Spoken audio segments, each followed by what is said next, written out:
I'm meganauman from Crafting an MBA. Welcome to the final installment in our Crafting an MBA video challenge. Today I want to talk about creating your video marketing strategy. So just because the Crafting an MBA video challenge is almost over doesn't mean that you should stop making videos. Instead, you should focus on crafting your long-term video strategy. So how do you go about doing that? Well, the first step is to figure out what are your goals for creating video. Obviously, creating video can have a lot of benefits, but you'll see even more benefits if you have goals and outcomes that you'd like to achieve. So, some of your goals might include introducing people to you and your brand, helping you sell products, creating customer engagement, establishing authority in your niche, driving traffic, or you might decide that you want to use video to target a very specific group, like wholesale buyers or the press.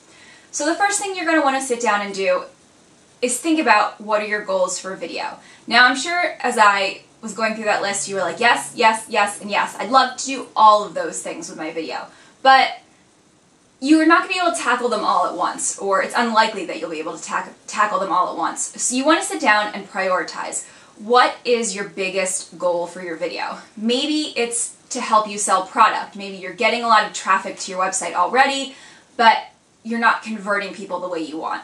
In that case, you would focus on video to help communicate your products better.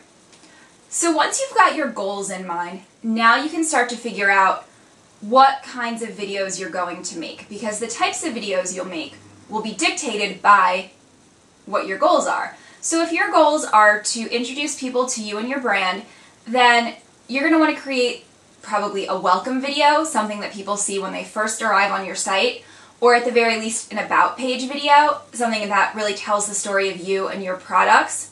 You also might want to think about a more documentary style video, something that kind of shows you and your process and what you do. If your goal is to help sell your products, then you're going to want to focus on video that explains what your product is, how it works, and why people should buy it. So if people have a lot of questions about your product, you might focus on answering those, showing people how to use your product, what it's good for. You could also think about commercials. So some people's videos don't need a lot of explanation. What they really need is a chance for the spotlight. And that's where you might actually create a commercial that entices people to buy that particular product. Now, if your goal is to create more customer engagement, this is where you're going to want to blog or create video. And I slipped up and said blog because I'm actually thinking about customer engagement and video blogging. Video blogging is a great tool for customer engagement. What I mean by that is continually producing a lot of video and posting it on your blog. So if you're thinking about customer engagement, you want to stick to topics that are of interest to your customers. So you might do a how-to video, but it might be, how to cook their favorite meal or how to dress up their work outfit to make it feel more special.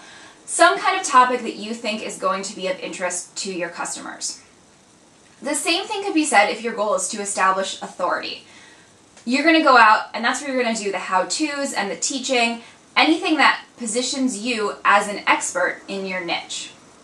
Now, if your goal is to drive traffic with your videos, that's where you're going to focus on trying to create more viral videos. Now, there is no magic formula for viral videos, but there are definitely some things that get spread around the web more than others. Of course, you can always go for funny. Funny videos tend to get shared probably more than anything else.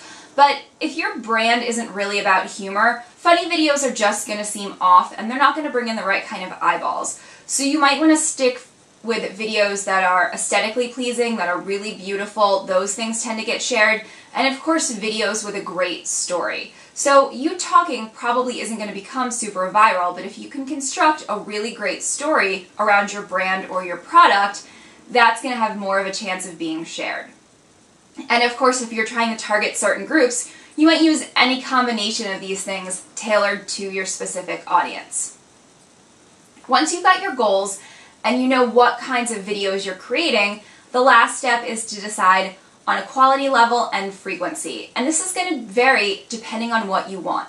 So if all you really want is some video to introduce people to you and your brand, you might want to focus on 2 to 3 really great videos that are really high quality, that are going to be the showpiece of your website.